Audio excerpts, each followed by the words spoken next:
गबीन जब्बा जाने के लिए आप मिंगोरा को क्रॉस करने के बाद ख्वाजा खेला को क्रॉस करते हैं और उसके बाद आता है मदियन से पहले कलाकोट। कलाकोट के इस चौक से आप लेफ़्ट मुड़ जाते हैं गबीन जब्बा।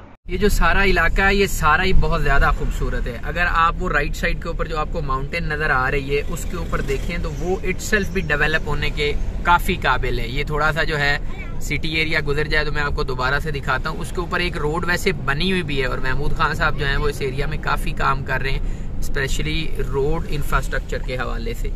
लिहाजा अगर उस माउंटेन को आप गौर से देखें तो उसके बिल्कुल टॉप के ऊपर आपको एक रोड गुजरती हुई नज़र आएगी।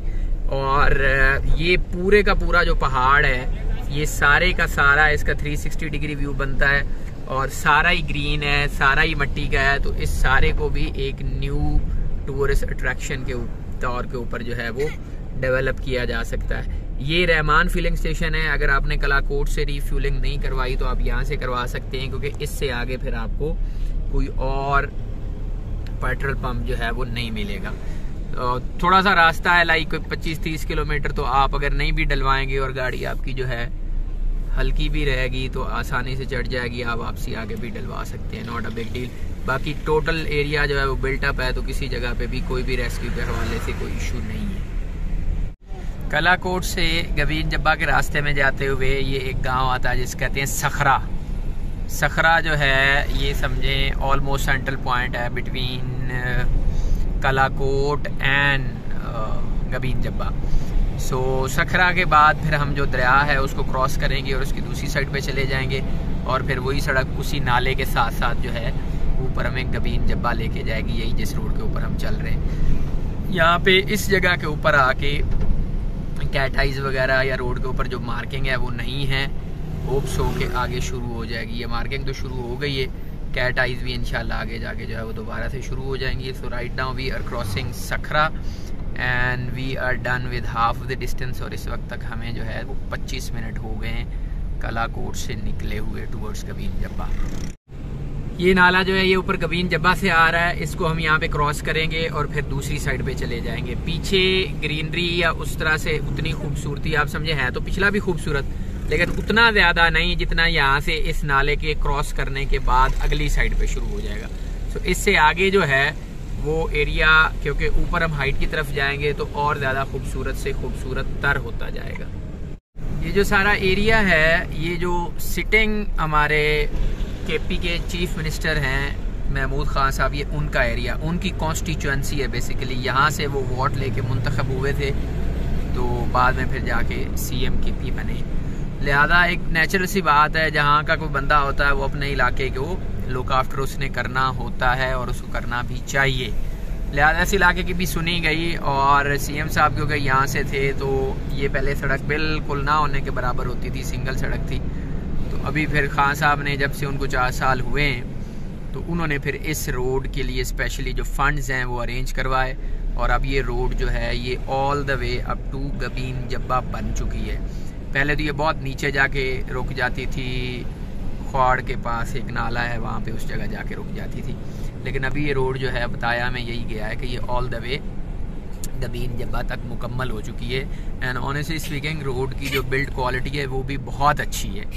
मतलब जो भी ठेकेदार था उसको बाकायदा जोर के साथ उससे ये काम करवाया गया है और उसने जो है बड़ी मेहनत के साथ इसको किया है। साइडों में ये देखें आप, ये ग्रिल भी लगी हुई है, साइड में रीलिंग लगाई है उन्होंने ताकि, और जहाँ पे रीलिंग नहीं है और थोड़ा सा डीप डिप्रेशन है वहाँ पे उन्होंने बड़े अच्छे ब्लॉक्स जो हैं, हर्डल्स जो हैं साइड में कंक्रीट की बना रखी है।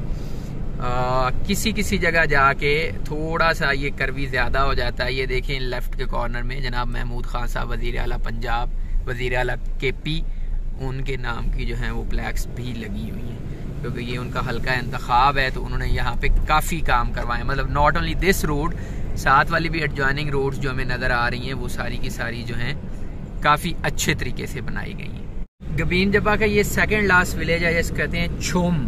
इसके बाद आगे फिर लालकू आएगा और लालकू के बाद फिर गबीन जब्बा आ जाएगा। सो ये छोम में है, छोटा सा गांव आता है। आप जैसे ही दरिया क्रॉस करते हैं तो उसके साथ ही दूसरी साइड के ऊपर फिर ये पहले छोम आ जाता है और छोम के आगे फिर तकरीबन यहाँ से आगे जो रास्ता है टोटल गबीन जब्बा का वो तकरीबन 10 मिनट का है। गबीन जब्बा के रास्ते में इस वक्त मैं पहुँचा हूँ लालकू। ये लालकू जो है ये समझे आखिरी स्टॉप है बिफोर गबीन जब्बा, और उसके बाद फिर साथ ही कोई 5 मिनट की मुसाफत पे जो है वो आगे कैंपिंग पॉड्स आ जाएंगे पहले, और उसके बाद फिर थोड़ा सा आगे 5 मिनट की और ड्राइव है जहाँ में फिर आपकी गाड़ी पार्किंग में खड़ी हो जाएगी और आप फिर ऊपर चढ़ना शुरू कर देंगे। सो इस वक्त हम लालकू क्रॉस कर रहे हैं। लालकू में यहाँ पे एक ट्राउट फिश फार्म है, ये सामने आपको नज़र आ रहा है लेफ़्ट साइड के ऊपर। सो ये गबीन जब्बा का ट्राउट फिश फार्म है। ट्राउट फिश के वैसे काफ़ी 2-3 फार्म्स हैं यहाँ पे, लेकिन ये रोड के ऊपर जो है ये वाला आता है Gabeen Jabba trout park and fish farm. Gabeen Jabba Lahore से 650 किलोमीटर की मुसाफत पे वाक़ई है, और यहाँ पहुँचने के लिए आपको तकरीबन कमोबेश 9 घंटे का टाइम दरकार है। जबकि अगर आप इस्लामाबाद से आ रहे हैं तो इस्लामाबाद से इसका रास्ता तकरीबन 300 किलोमीटर है, जिसके ऊपर आपके 5 घंटे लगेंगे। यानी अगर आप लाहौर से आ रहे हैं तो आपको शाम यहाँ पे हो जाएगी और आप आउटबैक नहीं कर सकेंगे। हाँ, अलबत्ता इस्लामाबाद के जो रहने वाले लोग हैं वो इस्लामाबाद से डे ट्रिप करके इससे शाम को वापस आ सकते हैं। अगर आप लाहौर से आ रहे हैं तो डेफिनेटली, क्योंकि आप आउटबैक नहीं कर सकते और डे ट्रिप आपका कंप्लीट नहीं होगा एक दिन में, इसलिए आपको यहाँ पे रुकना पड़ेगा। रुकने के लिए जो सबसे अच्छी जगह है वो है यहाँ पे कैंपिंग पॉड्स। ऑल्दो आपको इर्द गिर्द सराउंडिंग में बहुत अच्छे रेस्टोरेंट्स, बहुत अच्छे होटल्स उस तरह से नहीं मिलेंगे, बट ऑन एवरेज जो गेस्ट हाउस का स्ट्रक्चर होता है वो आपको यहाँ पे आराम से मिल जाएगा। लेकिन अगर आपने बहुत अच्छी जगह रहना है और नेचर के साथ सोना है और नेचर के साथ ही उठना है और एंजॉय करना है इस जगह की ब्यूटी को, तो बेस्ट ऑप्शन है यहाँ पे कैंपिंग पॉड्स का। यहाँ पे जो टूरिज़्म डेवलपमेंट कॉरपोरेशन है KP, उसने अपने कैंपिंग पॉड्स यहाँ पे लगा रखे हैं, जैसे उन्होंने नारान में लगाए हुए हैं, जैसे उन्होंने शड़ाम फॉरेस्ट में लगाए हुए हैं और बाकी भी दूसरी जगहों के ऊपर। तो यहाँ पे भी उनके state of the art camping का स्ट्रक्चर मौजूद है। बट द इशू इज़ कि जब हम गए थे तो उस वक्त वहाँ पे कोई भी अवेलेबल नहीं था। सो ये हो सकता है कि ऑन साइट आप जाके बुकिंग कराएं तो आपको कोई बंदा ना मिले, इसलिए उनकी वेबसाइट से पहले से बुकिंग करवाना ज़रूरी है। अब बात कर लेते हैं रोड की। रोड जैसे पहले मैंने आपको दिखाया बिल्कुल नई बनी हुई है, तो आप आराम से गबीन जब्बा की जो फुट हिल है वहाँ तक पहुँच सकते हैं। उससे आगे ये जो आपको टॉप नज़र आ रही है, इसके ऊपर ये मिट्टी का पहाड़ है और इसके ऊपर रोड नहीं जाती, लिहाजा आप अपनी गाड़ी लेके जाएंगे, उसको फुट हिल में खड़ा करेंगे और वहाँ से ऊपर 4x4 आपको वहाँ से जीप्स मिल जाएंगी जो पर सवारी के हिसाब से भी आपको ले जाएंगी और स्पेशल बुकिंग पे भी आपको ले जाएंगी। लिहाजा आप किसी भी अपनी गाड़ी के ऊपर, बाइक के ऊपर, मोटर बाइक के ऊपर, कार के ऊपर, GLI, XLI, स्विफ्ट, कल्टस कोई भी ले आएँ, 660 सीसी ले आएँ तो वो आपकी आराम से आ जाएगी, प्रोवाइडेड कि आप अगर समर्स में आ रहे हैं। अगर आप विंटर्स में आ रहे हैं तो दरिया जो सखरा मैंने आपको बताया, सखरा से आगे क्रॉस करने के बाद चढ़ाइयाँ काफ़ी ऊंची नीची हैं, तो वहाँ पे स्नोफॉल की वजह से आपकी गाड़ी नहीं आ सकेगी जो छोटी गाड़ी है।